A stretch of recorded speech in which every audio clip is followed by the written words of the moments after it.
Samael. Hermanos gnósticos salvadoreños, hoy vamos a hablaros sobre la tercera cámara. Se estudia cuidadosamente el manifiesto gnóstico impreso en Colombia. Puede observarse claramente que allí citamos a esta consabida tercera cámara. Entremos pues, mis caros hermanos, en materia.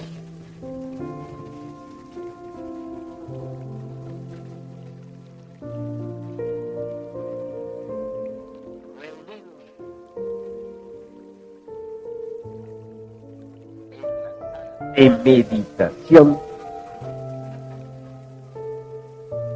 debemos ante todo estudiar profundamente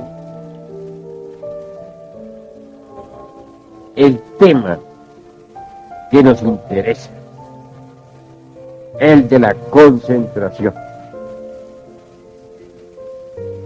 el dhyana, lo que es el samadhi, etcétera, etcétera, etcétera.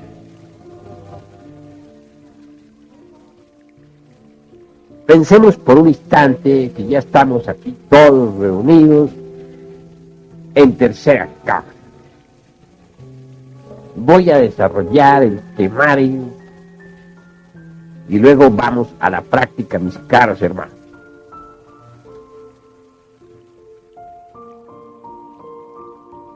¿Qué es la mente? Obviamente tenemos realmente muchas mentes, porque tenemos muchos yoes. Ya saben ustedes que los yoes personifican a nuestros defectos de tipo psicológico. Cada uno de esos yoes demonios tiene su propia mente. Así pues, cuando se habla de una mente, no se está hablando con entera claridad. Mejor es pensar en las muchas mentes y así la comprensión se hace más evidente. Ciertamente cada uno de nosotros parece un barco cargado de mucha tripulación, de muchos pasajeros. Cada uno de esos yoes es un pasajero. Y cada pasajero tiene su propio criterio, su propia mente, sus propias ideas, sus propios conceptos, etcétera, etcétera, etcétera.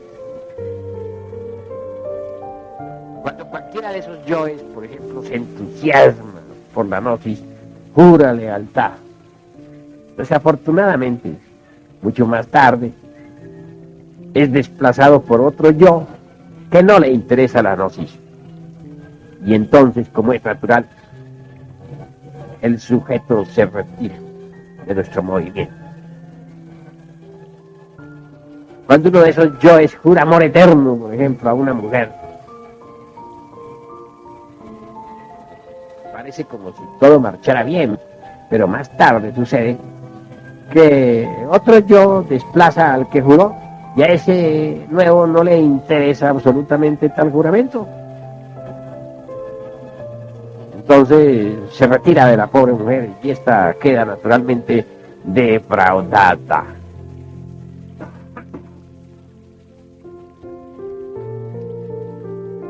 Y pues, mis caros hermanos, comprendiendo que la mente es múltiple porque tenemos muchas mentes,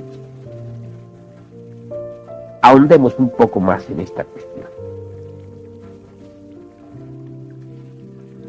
¿Qué es lo que necesitamos realmente para poder llegar a experimentar lo real, la verdad, a través del éxtasis, del samadhi.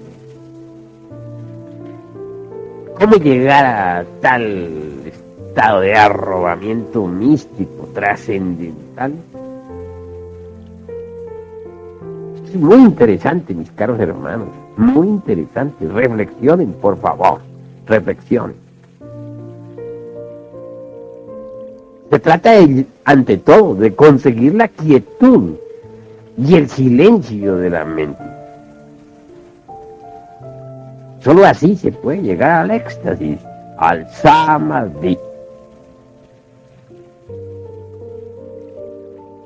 Pero, ¿cómo podríamos llegar a tal quietud, a tal silencio? Dentro de nosotros mismos tenemos múltiples yoes que viven disputándose por la supremacía. En estas condiciones, obviamente se hace difícil conseguir ese silencio y esa quietud. Pues los yoes pendencieros y gritones realmente no lo permiten. Entonces, ¿qué hacer? Pues se necesita, mis caros hermanos, primero que todo, colocarse en una postura cómoda.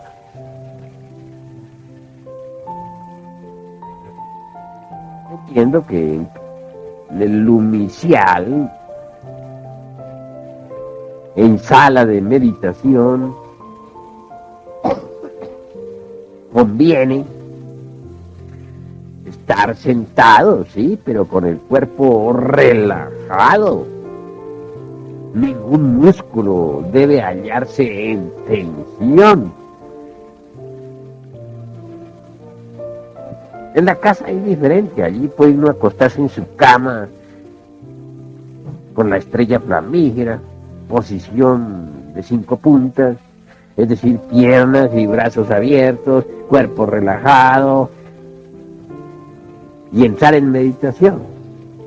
O posición de hombre muerto, la famosa Sevatsani oriental, la postura de un cadáver, los talones juntos, brazos a lo largo de los costados, el cuerpo completamente relajado, etc. Pero repito, dispensen ustedes que repitan. En el lumicial, en sala de meditación, debemos estar sentados, obviamente. Sí, pero con el cuerpo relajado. Entendido esto, mis caros hermanos, entonces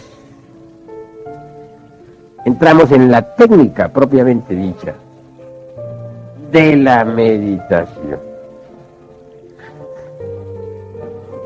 Cerremos los ojos. Conviene que los tengamos cerrados para que las sensaciones del mundo exterior, percepciones, todos los objetos del mundo físico, las personas, las cosas, no nos distraigan.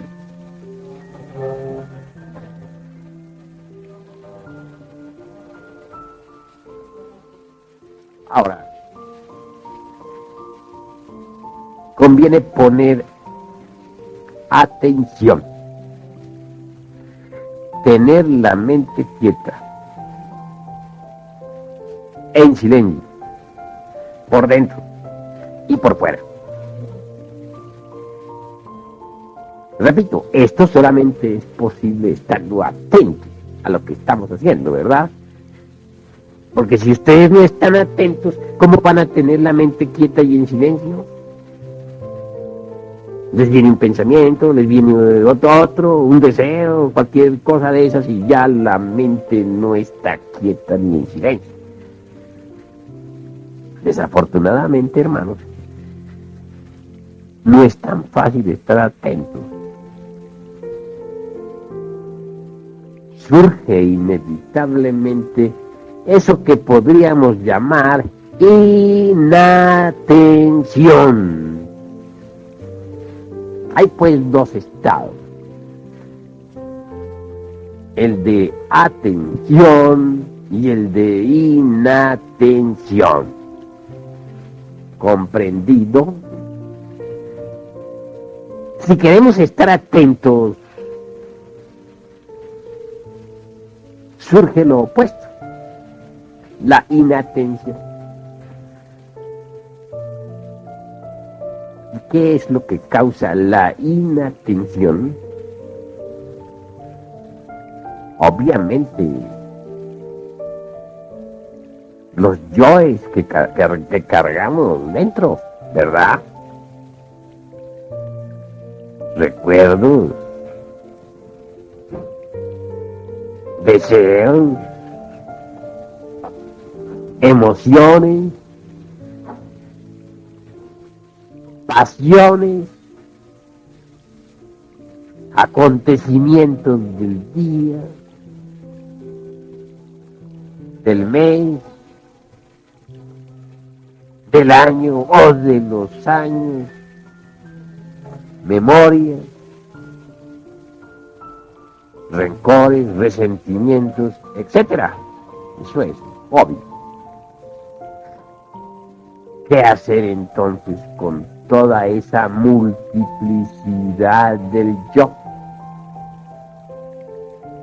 ¿Qué hacer con esa inatención?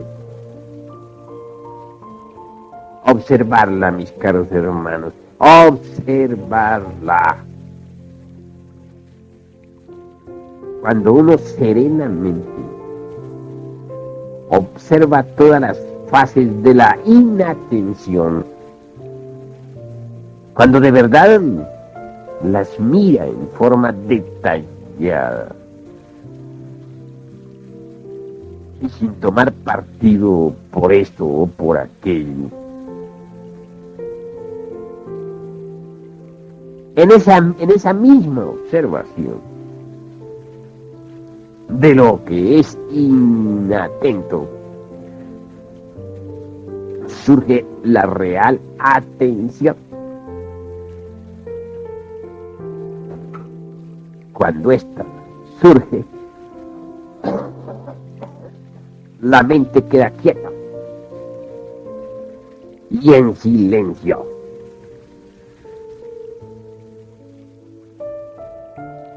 Quiero que ustedes sepan que cuando la mente está quieta, que cuando la mente está en silencio, adviene lo nuevo.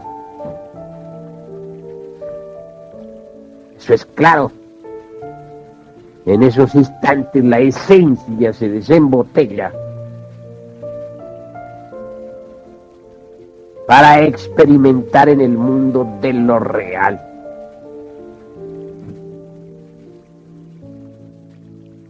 En esa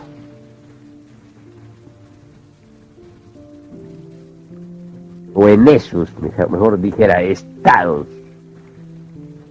de lucidez plena,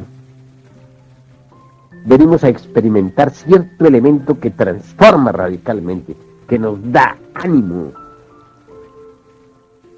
que nos refuerza para la batalla, para la lucha. ¿Entendido? Hay un dicho antiguo que dice: no sete ipsum, hombre, conócete a ti mismo y conocerás al universo y a los dioses. Cuando uno está observando lo que hay de inatento, surgen naturalmente diversas cosas. Cualquier pensamiento debe ser debidamente comprendido y olvidado. Cualquier deseo, cualquier sentimiento, todo lo que vaya apareciendo después de ser comprendido a fondo, debe olvidarse. Es claro que la procesión esa de deseos, pensamientos, emociones, etcétera, tiene un comienzo y tiene un fin. Realmente tal procesión está constituida por todos los yoes. yo es de la ira, yo es de la envidia, yo es del odio, yo es de la lujuria, yo es del resentimiento, yo es de tales o cuales escenas del pasado, etcétera, etcétera, etcétera. Verlo, todo eso, comprender cada uno de esos detalles, se está uno conociendo a sí mismo, ¿verdad? Solo conociéndose a sí mismo puede conocer al universo y a los dioses, de acuerdo con la máxima de Tales de Mileto, allá en la antigua Grecia, cuando todavía existían los misterios de Eleusis en el mundo físico. No es posible llegar uno a la experiencia de lo real sin haberse conocido a sí mismo profundamente. Eso es lo que se hace cuando uno está en meditación. Se está conociendo a fondo, íntegramente, tal cual es. Resultado viene la experiencia de lo real. Porque conociéndose a sí mismo, se conoce todo lo que existe en el infinito. Eso es obvio. Distíngase entre lo que es una mente que está quieta a la fuerza, violentamente.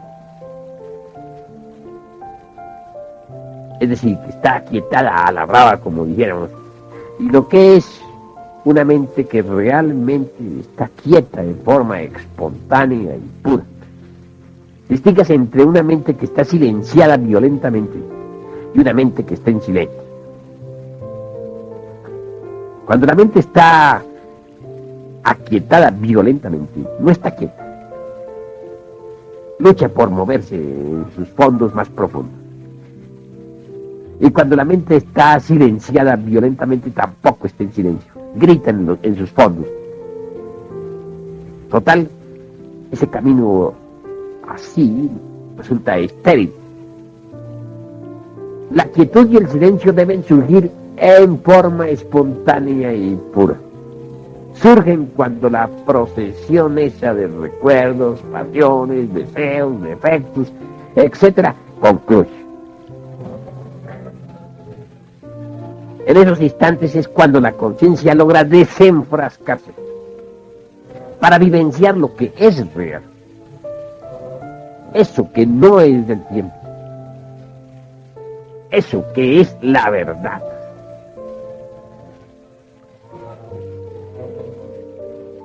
Así pues, mis caros hermanos, conociendo esta técnica, todos reunidos en pleno santuario, debemos meditar. No quiero decirles a ustedes que la labor resulte fácil. Es obvio que este trabajo es difícil. Empero no es imposible. Y conduce ostensiblemente a la iluminación mística.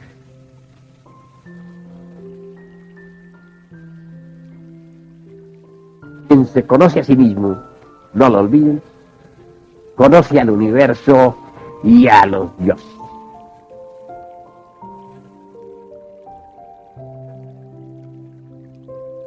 Tiene que libertarse, mis caros hermanos, de la mente. Y eso solamente es posible a través de la meditación de Juan. La conciencia, desgraciadamente, está presa entre la cárcel de la mente. Obviamente, mientras la conciencia esté encerrada, la experiencia de lo real resulta imposible. Necesitamos luchar por nuestra libertad, mis caros hermanos.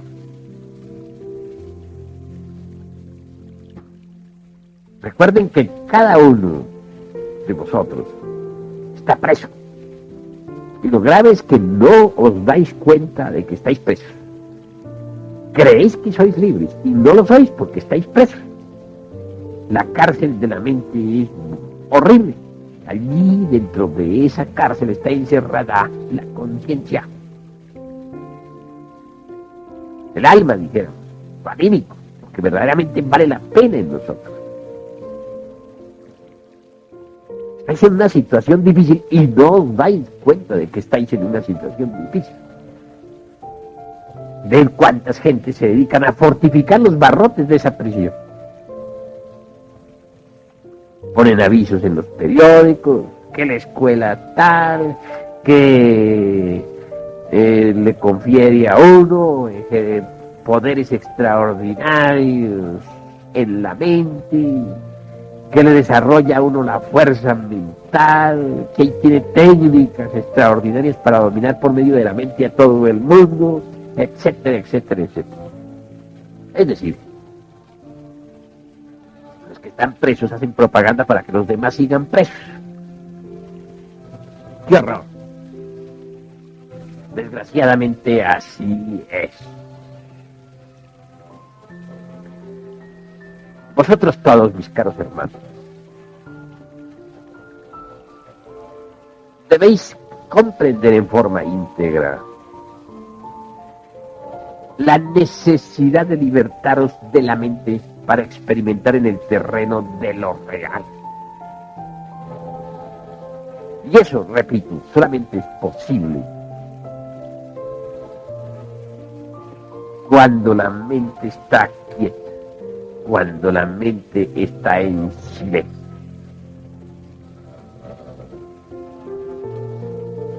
No dejo de aclarar, y en esto no quiero ahorrar esfuerzos de ninguna especie, que el problema de cada uno de ustedes sentado aquí en la sala de la meditación consiste precisamente en la inatención. Todos queréis estar atentos, desgraciadamente no lo lográis, surge la inatención, os distrae cualquier cosa, desde el canto de un grillo hasta una bala de cañón, o el automóvil que pasa por la calle, o el último recuerdo de hace un ratito nomás, posiblemente cuando estuvisteis conversando con tu comadre, con vuestro compadre, o tal vez con alguna novia, etcétera, etcétera, etcétera. Por lo común el trajín del día deja tantas huellas en el fondo de la mente que cuando llega la hora de estar atentos no se logra. Entonces es cuando verdaderamente debemos comprender esta técnica, poner observación en la inatención, es decir, observar cuidadosamente lo que hay de inatento en nosotros. Cuando uno observa, repito, aunque me haga cansón con tanto repetir, todos los detalles de la inatención, es obvio que por tal motivo ya hay atención. Pues bien, la atención plena, mis caros hermanos, nos da precisamente la lucidez del espíritu. La atención plena nos lleva a una quietud natural, espontánea y sí de la mente. La atención plena nos lleva a un silencio bellísimo y muy profundo de la mente. Lo curioso es que cuando uno está verdaderamente atento, cuando realmente está en silencio, ni siquiera se da cuenta que está en meditación. Aquella quietud y silencio es tan natural, son tan naturales. Se olvida uno de que está practicando un ejercicio. Bendito olvido, porque cuando eso sucede, viene la iluminación, el Sama. Ven, por ejemplo, hermanos, lo que sucede cuando uno está arrobado contemplando un cuadro de la naturaleza, o una película que le interesa, o a la mujer amada, o a un amanecer, un anochecer. Si realmente está uno arrobado en aquello, en esos instantes hay atención plena.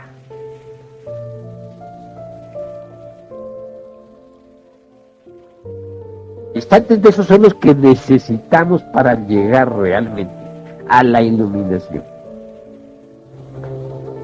Hay que crear en la meditación el clima favorable para una atención así tan plena. Y se crea ese ambiente favorable cuando se observa a fondo lo inatento. Entonces viene de hecho la atención natural. Y eso es lo indispensable para llegar a la verdadera iluminación interior, mística, profunda. Yo quiero, mis caros hermanos, que comprendáis todo esto vosotros, pero que lo comprendáis a fondo.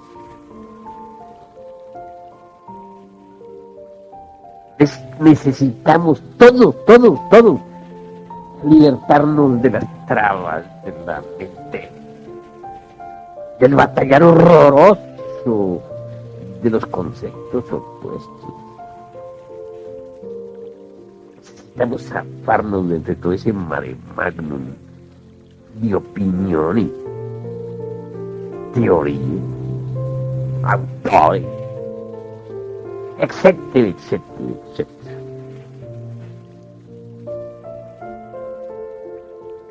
Muy bello es, mis caros hermanos, poder uno estudiar, por ejemplo, en los registros acásicos de la naturaleza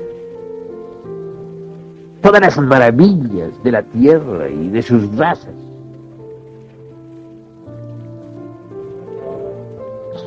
Eso es asombroso. Si uno lee, por ejemplo, a la maestra Elena Petronila Blavatsky, resulta maravillosa cuando habla sobre cosmogénesis, antropogénesis, etc. Muy bello es tener una información intelectual sobre la raza polar, sobre los hiperbóreos, sobre los lemures, sobre los atlantes,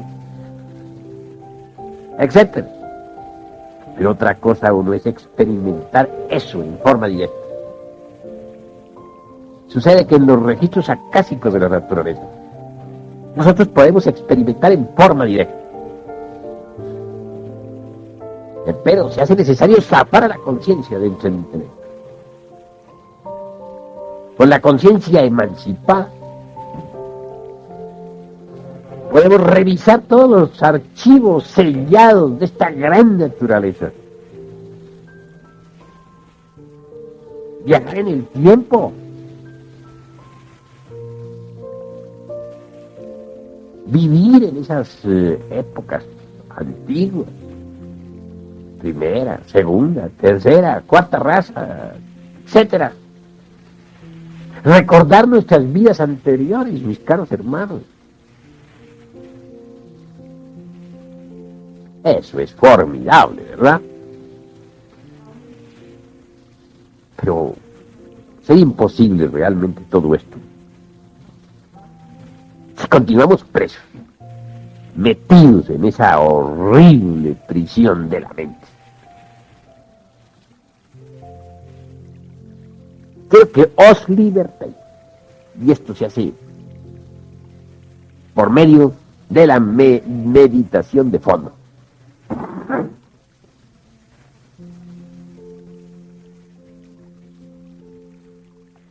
Así pues, mis caros hermanos, reunidos en esta sala de meditación,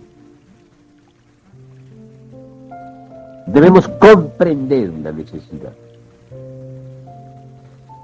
de emanciparnos cada vez más y más de los procesos de tipo intelectivo razonativo.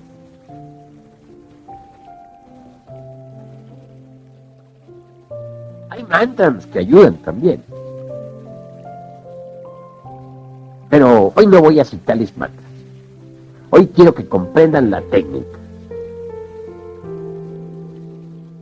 Y me parece que podría hacerse más clara esta plática si los hermanos aquí presentes hacen preguntas relacionadas con la meditación. Voy a darles pues aquí a nuestros hermanos presentes la oportunidad de que pregunten para aclararles esta cuestión en forma más profunda. Si alguno de ustedes tiene algo que preguntar, puede hacerlo con la más entera libertad. Maestro, le agradecería su consejo acerca del tipo de sillas o posiciones que usted considere más favorables para la mejor práctica de la meditación. Con el mayor gusto responderé a su pregunta, mi estimable hermano. Obviamente, siempre se debe buscar la posición más cómoda. Mientras menos estorbe el cuerpo físico, pues tanto mejor. En lo iniciales, pues es aconsejable estar sentados cómodamente al estilo occidental. Bueno, si algunos quieren también usar la posición oriental, pueden usarla. Piernas cruzadas,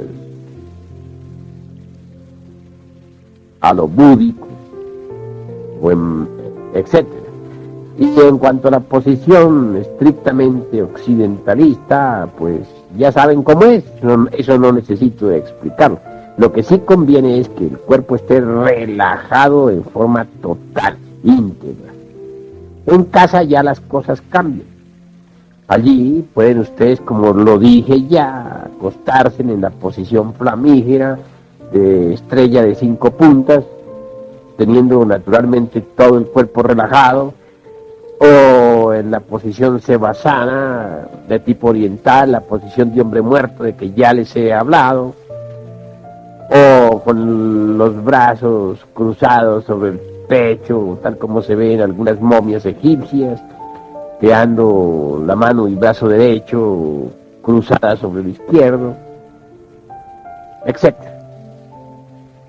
Yo francamente les digo a ustedes que en casa prefiero para la meditación la de estrella de 5 puntas, aunque a veces también uso la sevasana.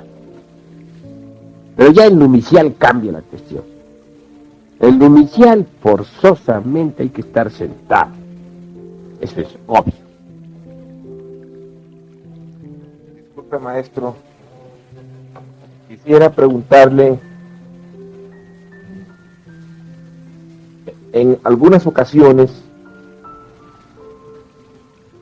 que he querido relajarme, he utilizado cualquier sistema de relajamiento, ya sea el de los enanitos que salen del cuerpo, o ya sea el conteo del 1 al 10. Sin embargo, a veces, debido al ajetreo del día, la mente me confunde en el relajamiento. O sea, pues que no puedo relajar bien el cuerpo porque estoy siempre pensando en los problemas de la mente. Como es necesario estar relajado para pensar o para analizar lo que surge en la pantalla de la mente, ¿cómo podría siquiera lograr el relajamiento para comenzar a hacer ello? Bueno, el relajamiento, mi caro hermano, es la técnica para dejar el cuerpo físico como se debe dejar, a modo de que no estorbe. La meditación es otra cosa, ¿verdad? No confundamos una cosa con otra cosa. Yo no aconsejo sistemas muy complejos para el relajamiento. Mientras menos complejidad, tanto mejor. Sencillamente sentarse o acostarse en las posiciones que ya dije, soltando bien brazos y piernas, y eso es todo. Pero soltándolos en forma de que ningún músculo moleste. Eso es lo indispensable, que ningún músculo quede en tensión. Una vez que estemos absolutamente seguros de que ya el cuerpo está relajado, olvidarnos de ese asunto. No pensar más en eso, porque se podría convertir de eso en otra traba más para la mente. ¿Y para qué crearnos más trabas? Cuando uno ya relajó el cuerpo, debe olvidarse del cuerpo, hacer de cuenta que está desencarnado, no pensar más en cuestiones del cuerpo. ¿Me habéis comprendido, mi estimable hermano Batarse? ¿Cómo no, maestro? Maestro, yo considero que la mente es el instrumento que utilizamos para comprender nuestros defectos, pero debido a sus limitaciones no podemos profundizar hacia la honda significación de los mismos. Le agradecería sus palabras al respecto de cómo llegar a esta honda significación. Oh, mi estimable hermano Tony, la comprensión es la comprensión y nada tiene que ver con la mente. La comprensión va más a fondo, mi estimable hermano. Debemos equilibrar el ser y el saber, ¿verdad? Cuando el ser está más grande que el saber, más desarrollado, más poderoso, pues es obvio que entonces puede surgir de allí, pues dijéramos, el santo tonto, ¿no? Porque le falta sabiduría. Y cuando a su vez el saber es exorbitante y el ser está sin desarrollo de ninguna especie, entonces es peor. De allí viene el bribón. Así pues, no confundamos la gimnasia con la magnesia. La comprensión es de fondo, pertenece a la conciencia, consiste en el equilibrio perfecto del ser y del saber. Eso es todo. Maestro, disculpe, siendo indispensable la comprensión de cada yo para ser eliminado, ¿pudiera ponernos usted un ejemplo de lo que es la comprensión de un yo determinado?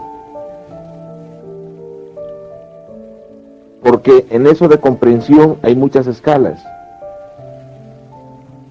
Y sí, es bien importante tener el concepto claro de lo que se llama comprensión de fondo. Agradecería un ejemplo, maestro. Bueno, mi estimable hermano Batarse, ciertamente estamos aquí hablando detenidamente sobre la práctica de meditación generalizada para alumnos iniciales. Otra cosa sería la práctica de meditación para disolución del yo. Ese ya es un asunto diferente, ¿verdad?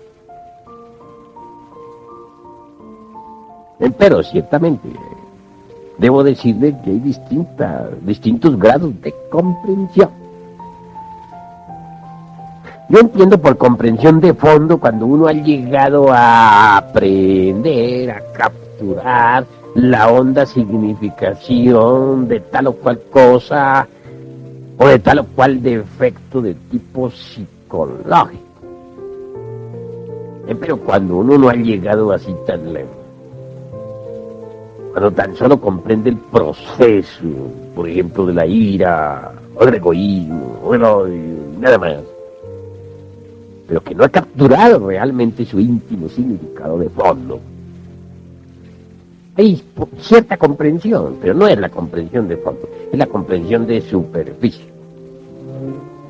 En todo caso, en esto de la comprensión hay muchos y muchos grados, escalas y sistemas, diversos niveles, porque muchas veces uno ha estudiado un libro y cree que ya lo comprendió, y lo lee un año después y resulta que se da cuenta de que no lo había comprendido. Habéis visto, por ejemplo, mi libro, El Parsifal, ¿verdad?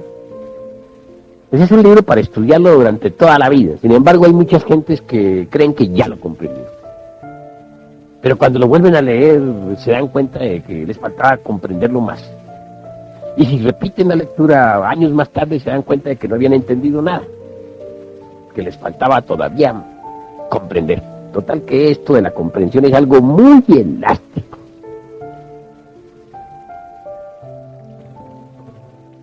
Me pedís ejemplos concretos sobre comprensión.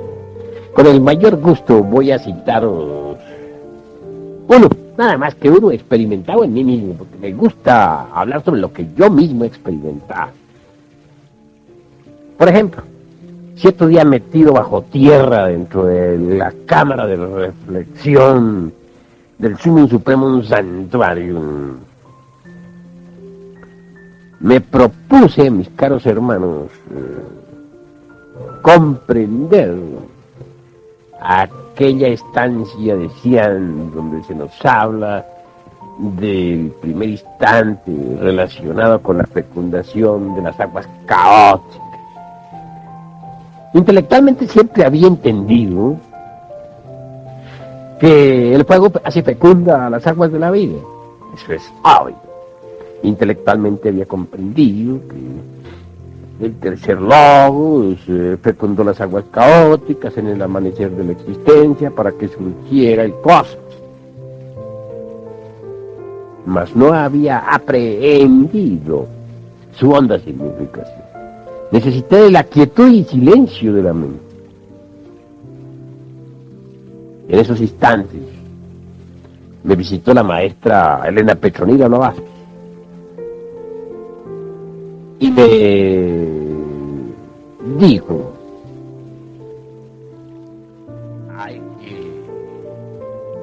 el tercer logos, dispensen ustedes, el tercer logos dijo a su esposa: y fecundar la materia caótica para que surja la vida. Empero, tú verás. Ella me narraba eso, sí, pero faltaba algo más. Revivir yo aquello. Revivir ese drama. Y lo conseguí a través del Samadhi. Fui testigo de la aurora de la creación. Vi el instante en que el primer logo se emanó de sí mismo al tercero. Vi el instante en que el primer logo se ordenó al tercero, diciéndole: id, fecunda a tu esposa la materia caótica para que surja la vida. Empero tú verás. Fui testigo de ese escena. Y es obvio. Entonces hubo aprehensión de su honda significación. El anciano aquel se inclinó reverente, vestido con un manto azul. Y luego inició el gran trabajo con los rituales del fuego. ¿Me habéis comprendido? En el primer caso solamente había información intelectiva. En el segundo había aprehensión de fondo. En el primer caso había comprensión puramente, dijéramos, informativa o intelectiva. En el segundo, verdadera comprensión de fondo. Eso es todo. Gracias, maestro. Me refería a la comprensión de un yo. Usted menciona en el Parsifal develado sobre la profunda comprensión del yo de la ira. Menciona algo que no recuerdo. ¿Pudiera ser tan amable de explicarnos esa comprensión? Es claro, mi estimable hermano Batar, sí, es claro. Indudablemente, por ejemplo, podemos nosotros comprender lo que es la ira. Saber que tenemos ira. Haber comprendido realmente todos sus procesos psicológicos en nosotros. Cómo se desarrolla la ira, cuáles son sus orígenes, por qué surge ira en nosotros en un momento dado, etcétera, etcétera, etcétera. Y sin embargo, a pesar de haber comprendido, no haber logrado, sin embargo, capturar la honda significación de la ira. Cuando uno ha captado la honda significación de la ira, pues todo cambia. Por ejemplo, supongamos que vais manejando tu automóvil y alguien con otro automóvil choca contra ti. Claro, tú tienes un momento de arranque de ira y eso te incomoda, ¿verdad? Llegas a casa, meditas a qué se debió, posiblemente descubres que esa fue falta de paciencia, falta de serenidad tuya, falta de dominio de sí mismo. Nada más, hasta ahí habéis comprendido. Capturar la honda significación de aquella ira es algo, vamos mucho más lejos. Porque si tú capturas la honda significación de aquella ira, puedes descubrir que ella en sí misma no es más que el resultado de la ignorancia. Vienes a descubrir con asombro místico ¿Qué tal choque pudo haber sido producido por la ley del karma? Pero que tú ignorabas la ley del karma. Que ignorabas que debías esa deuda kármica. Si llegar a saber eso, es haber captado la honda significación. ¿De qué? ¿De la ira? Sí, de la ira. Descubriste que esa ira había tenido base en la ignorancia. Que ignorabas la ley del karma. Al ver cómo se procesa el karma, al leer en los registros akáshicos de la naturaleza. Es claro que en tercera cámara recibimos fuerza, porque realmente en la sala de meditación se establece un vórtice de magnetismo extraordinario. Nos cargamos, por decirlo así, de electricidad trascendente para seguir con firmeza en nuestras prácticas esotéricas. En casa debemos aprovechar la fuerza que hemos acumulado y practicar con intensidad la meditación. Es obvio que en la sala estamos muy asistidos por todas las fuerzas magnéticas. Es también cierto que en casa dependemos de nosotros mismos y de la ayuda de nuestra divina madre Kundalini. Las técnicas pueden ser iguales, tanto en casa como en la sala de la meditación. Pero en cuanto a la relajación sí hay una diferencia, porque uno en su casa puede tranquilamente acostarse en el suelo si quiere, en la posición de plamígera o sevasana, o en su cama, etc. Ya cambia la cuestión, mientras que en el inicial solamente puede estar sentado.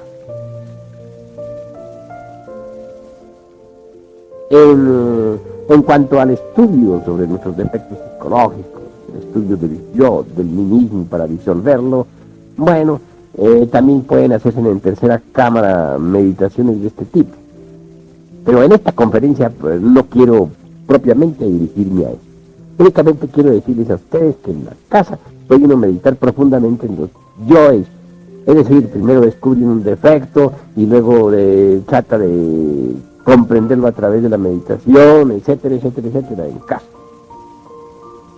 Mas no quiero, como te digo, enfrascarme en este asunto hoy, porque el objetivo de esta plática, es la meditación de tercera cámara, y el temario que hoy estamos estudiando es el de la quietud y silencio de la mente. Para no confundirlos, no quiero mezclar una cosa con otra. Maestro, disculpe, si uno en tercera cámara, por decirlo así, se durmiese completamente en su cuerpo físico, pero tuviera una experiencia en el astral, o sea pues que uno se encontrase en cualquier lugar del astral, ya sea con conciencia o sin conciencia, pero que uno trajera vívidamente el recuerdo, ¿puede considerarse tal experiencia en el astral como éxtasis? Bueno, mi caro hermano, este es un éxtasis de tipo muy inferior, ¿verdad? Porque el viaje por el mundo meramente astral es el más inferior, o casi el más inferior de los viajes. Eso es claro. Considérelo como un tipo de éxtasis inferior. Nada más. Sin embargo, ha habido un desdoblamiento en este caso, y un desdoblamiento concreto, exacto. Un desdoblamiento que debe ser tenido en cuenta porque ya es un principio, es un comienzo, ¿no? Nunca puede uno tratar de entrar de una vez a lo más alto sin haber pasado por lo más bajo, ¿verdad? Bueno, eso es todo. Entonces, maestro, ¿en qué se diferencia ¿en qué podemos diferenciar una experiencia en el astral de una experiencia en el mental o en el causal o en el mundo espiritual? Bueno, naturalmente en los distintos grados de esplendor. En eso está la diferencia. Hay experiencias muy inferiores como las del astral, un poquito más elevadas como las del mental, donde hay más esplendor. Pero realmente, mis caros hermanos, lo que nosotros debemos proponernos es libertarnos de la mente, libertarnos de la materia. El astral es materia y el mental es materia. Como materia es el físico y materia el etérico. Lo que yo quiero es que cada uno de ustedes se preocupe por libertarse de la materia, por libertarse de la mente.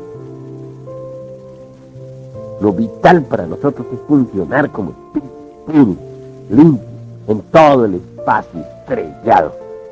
¿Me habéis comprendido? Sí, maestro. Aquí tengo una última pregunta con usted. Dispénseme. ¿A qué se debe la falta de recordatorio de algunas experiencias en meditación? Con el mayor gusto respondo a su pregunta, mi estimable hermano Batarté. La falta de recuerdo de las experiencias místicas en meditación no se debía a otra cosa sino a falta de despertar de la conciencia. Cuando uno está bien despierto no se olvida de nadie, recuerda todas sus experiencias íntimas con entera exactitud. Eso es todo. Muchas gracias, maestro. Bendiga.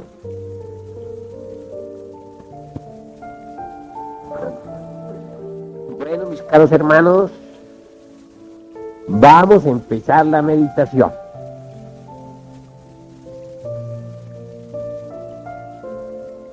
Sin embargo, quiero que antes de que empecemos esta meditación, hagamos una cadena para irradiar amor a la humanidad. Todos de pie, por favor, todos. Hagamos la cadena, pues.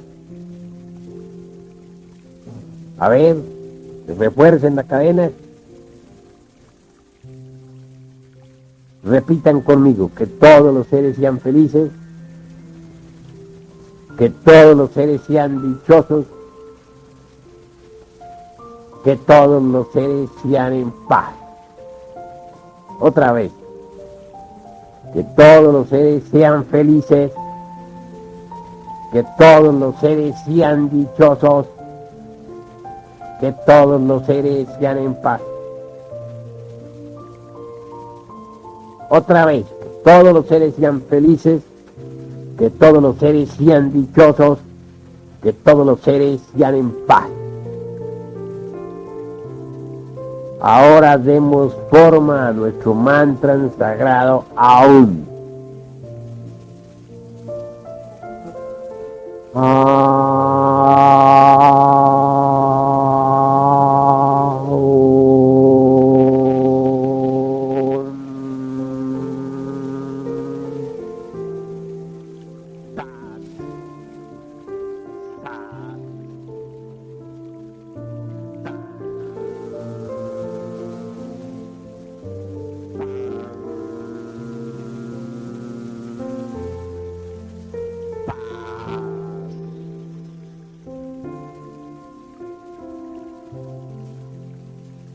Entonemos ahora los mantras de esta cadena esotérica de tercera cama.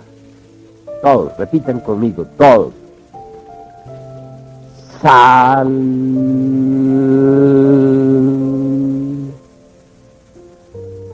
Tum.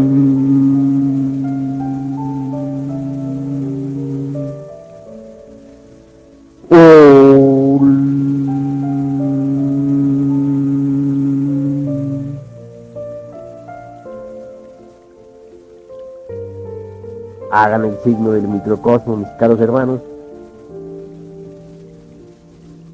La estrella de 5 puntas. Ahora la cruz gnóstica.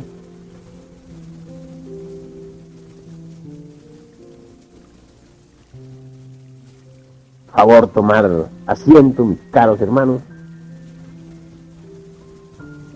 Apaguen las luces, por favor, apaguen las luces para que nada nos distraiga.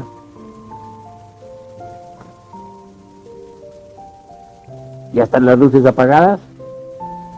Bueno, relajen sus cuerpos. Siéntense bien, mis caros hermanos, que ninguno quede mal sentado. Ninguno en posición incómoda. Lo más cómodamente posible.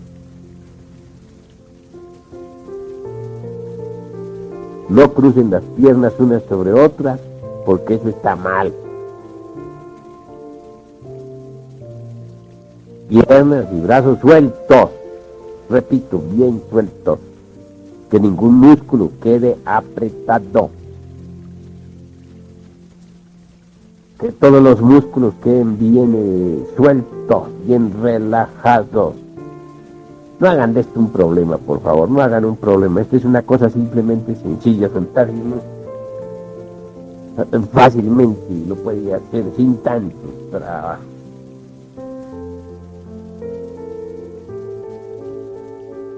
A ver, ¿ya están relajados? Para eso no se necesita de tanto trabajo, únicamente que uno esté seguro de que ninguna parte de su cuerpo está en tensión. Eso es todo. Cuanto a las manos, pues sí, colóquenlas como quieran, no se peguen de detalles, porque si ustedes se pegan de detalles físicos, tales detalles se convierten en otra traba para la mente. Nuevos problemas más de los que ya tenemos, ¿verdad? Bueno, creo que estamos listos. Ahora, cierren sus ojos.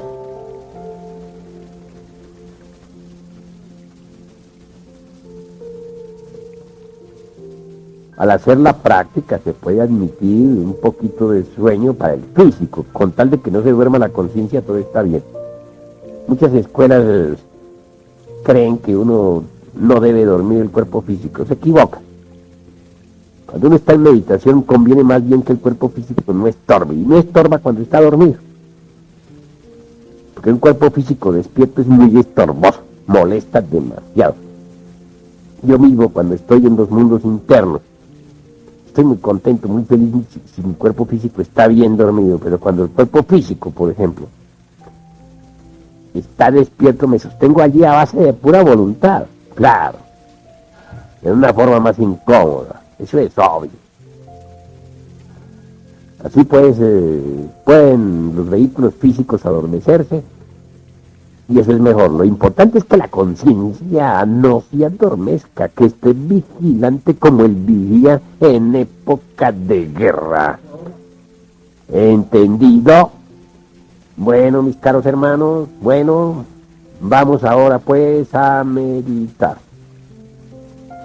Empiecen por observar lo que vaya surgiendo en su mente y con mucho cuidado. Pongan atención.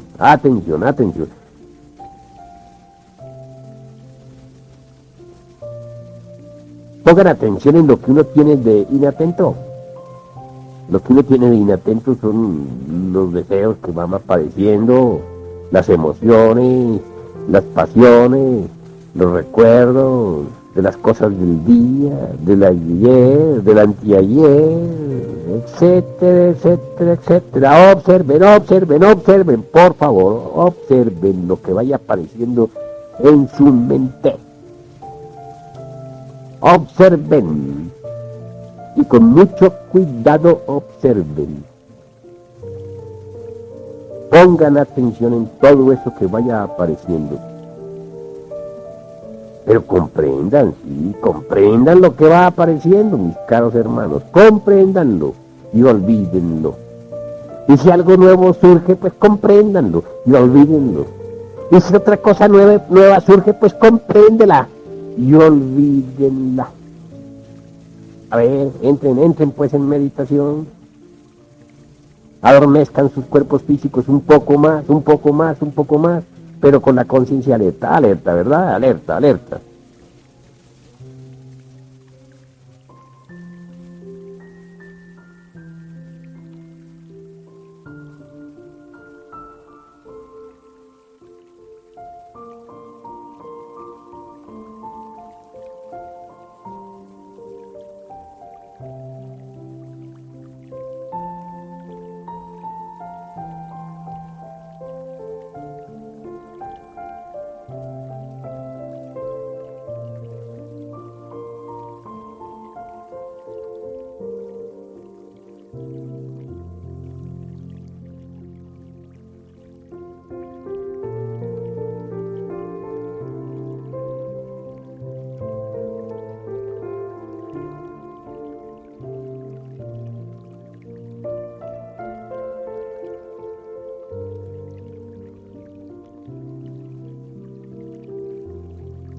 conveniente que estas prácticas se hagan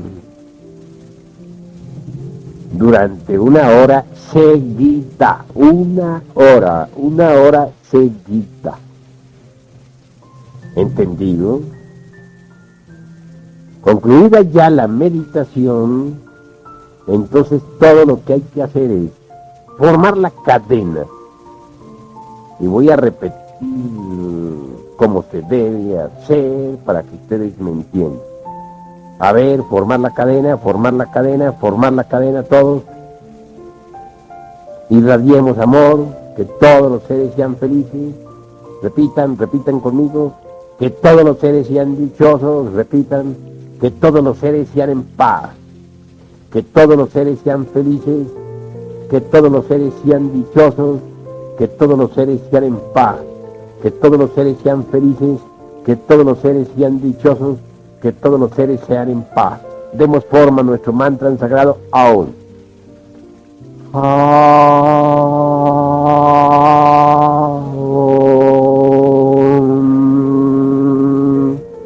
Tat, Sat, Tan, Pam, Pa.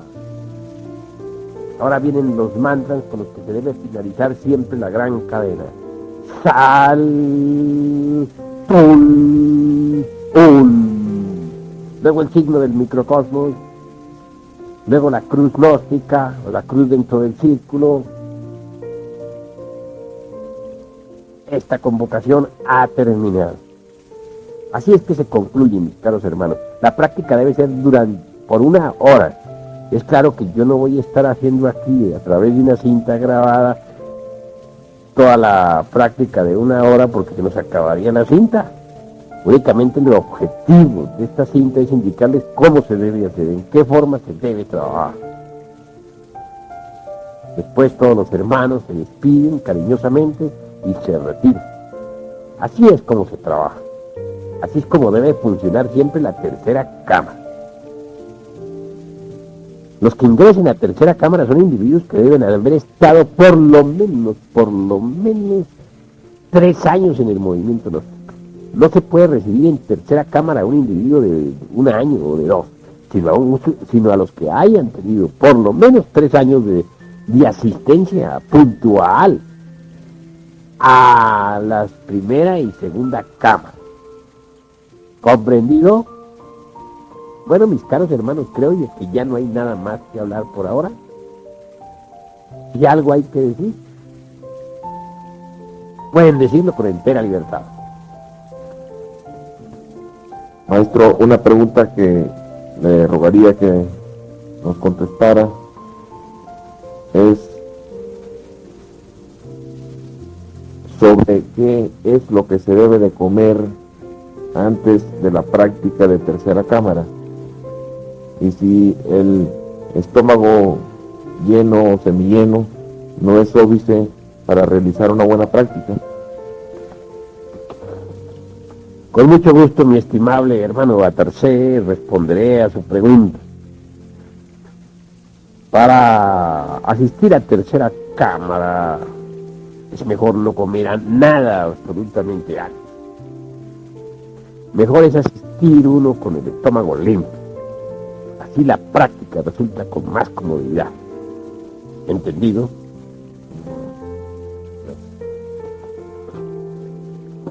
Esta otra pregunta que tengo aquí no tiene nada que ver con la práctica de tercera cámara, sino con lo que hablamos sobre la aprehensión del hondo significado de los yoes.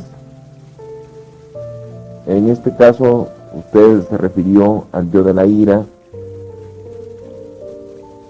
y cuyo hondo significado era la ignorancia. Mi pregunta es la siguiente, maestro. Como existen innumerables yoes de la ira, ¿todos los yoes de la ira tienen como origen la ignorancia, o solo es específicamente ese yo de la ira y los demás de la misma ira O sea, cada caso diferente tiene un hondo significado diferente. Muy bien, mi estimable hermano Batarse. Con el mayor gusto voy a dar respuesta a su interesante pregunta. Es obvio que cada situación de ira es diferente. Eso es ofensivo.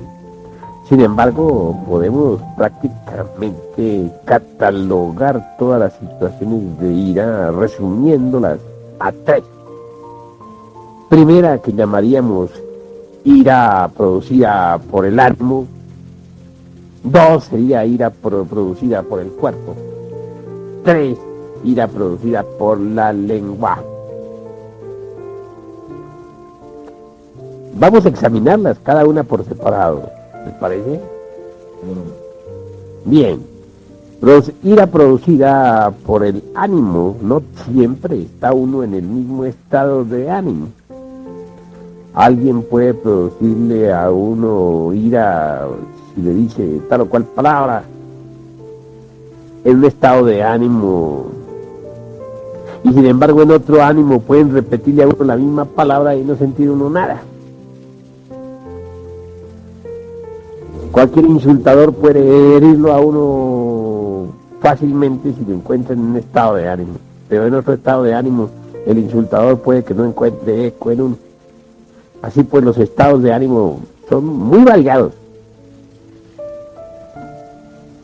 Y es claro que según el estado de ánimo nos encontramos más o menos serenos. Hay pues iras producidas por el estado de ánimo. Segundo, ira producida, por ejemplo, por el cuerpo. Estando uno, por ejemplo, con mucho calor, se pone insoportable, ¿verdad? Si el calor es muy sofocante y puede que haya hambre, la cosa es más grave. Y si hay sed, pues es peor. De manera que los estados de ánimo influyen mucho. También hay quienes se sienten iracundos, no por el calor. Hay quienes se sienten iracundos por el frío, por ejemplo. Hay quienes se sienten iracundos ni por frío ni por calor, sino sencillamente porque tienen hambre y el hambre los pone de mal genio, o porque tienen sed, ¿verdad? De manera que la ira puede ser producida también por el cuerpo. Estando un enfermo puede que también se ponga iracundo en algunas ocasiones. Puede que el dolor de muela le dé a uno ganas de dar golpes. En fin, es otro estado. Hay iras producidas por la lengua. Sí, la lengua viperina de las devotas es terrible, ¿verdad? Los enredos de las comadres, los compadres, por ahí, sobre todo las comadritas son un problema.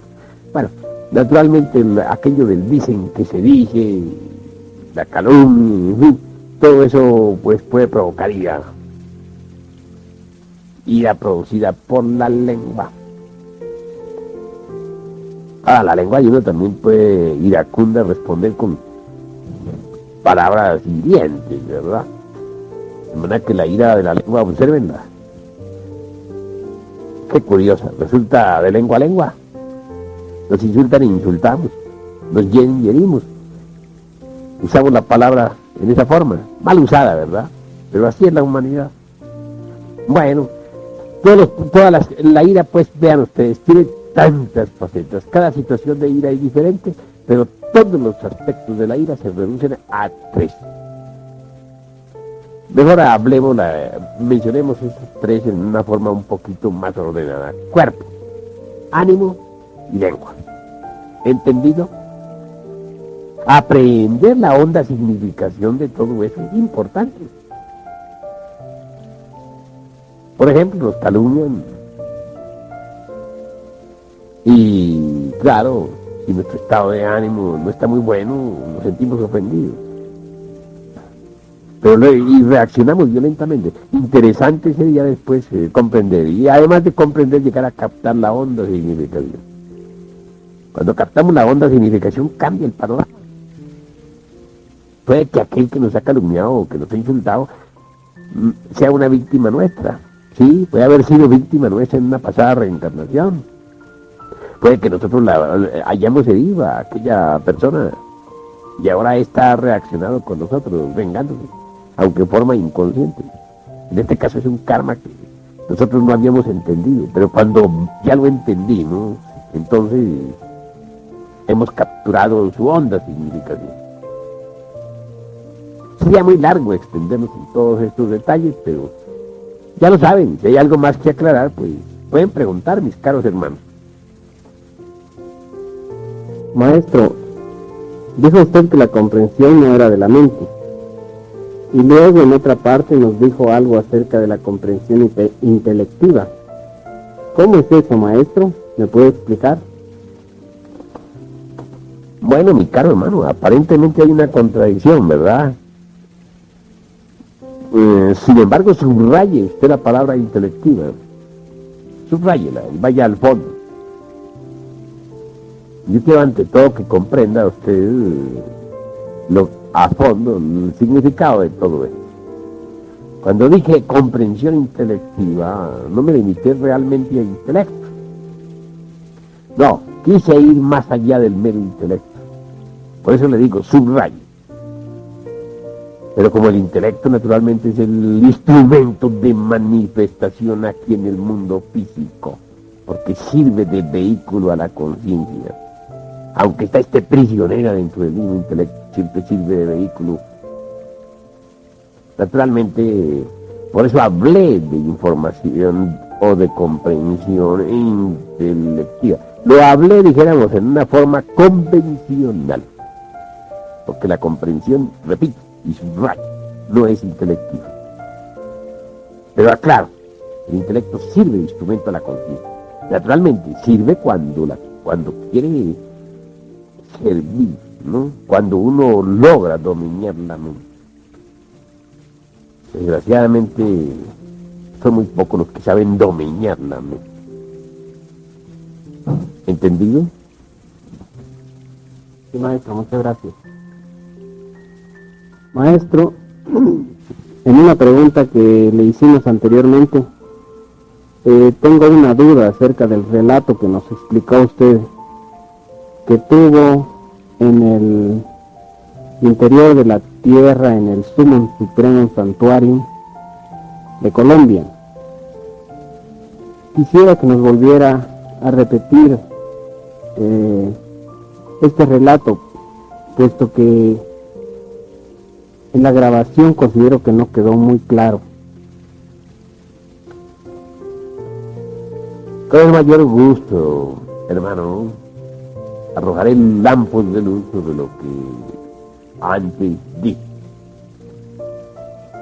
Es claro que yo sabía siempre que el fuego hace fecunda las aguas de la vida. Este es obvio, eso lo sabe cualquiera que haya estudiado esoterismo. Pero en mi presente reencarnación me faltaba hacer más conciencia de eso, es decir, aprender la honda significación de esa verdad. Logré capturar esa honda significación en la cámara de reflexión del Sumo Supremo Santuario, que la Blavatsky me haya visitado en astral perfectamente, así fue. Ella todo lo que hizo fue repetirme lo que estaba escrito en su Cosmogénesis. Podemos subrayar así. El tercer logos hizo fecunda las aguas caóticas para que surgiera la vida. Así repetimos, así simplificamos. Sin embargo, eso no era todo, yo necesitaba ir más a fondo. Y lo logré. Asistí realmente, o mejor dicho, reviví el amanecer del Mahabharata. Digo reviví, porque en nombre de la verdad tengo que decirles que ciertamente yo fui testigo de la aurora del Mahabharata. Pero en mi presente reencarnación necesitaba revivir ese recuerdo trascendental, divinal. Y perfectamente cuando el primer logo se emanó al tercero, ¿sí? cuando le habló diciéndole, y fecunda haz la materia caótica para que surja la vida, empero tú verás. Le dio libertad para obedecer o desobedecer. Y el tercer logo se inclinó reverencia ante el primer logo. Estaba bellamente vestido ese tercer logo, con su manto azul hasta abajo, su blanca túnica, qué belleza en su rostro, sus ojos azules, donde se refleja todo el panorama del infinito, esa nariz aquileña, ese labio fino, delicado, todo él resplandeciente, magnífico. Fui testigo de eso, como fui testigo del trabajo ritual que se hizo en los 7 templos del caos.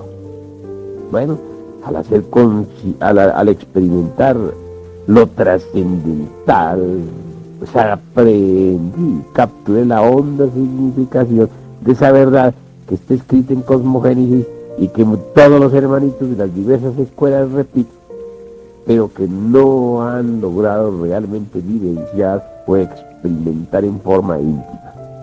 ¿Entendido? Sí, maestro, muchísimas gracias.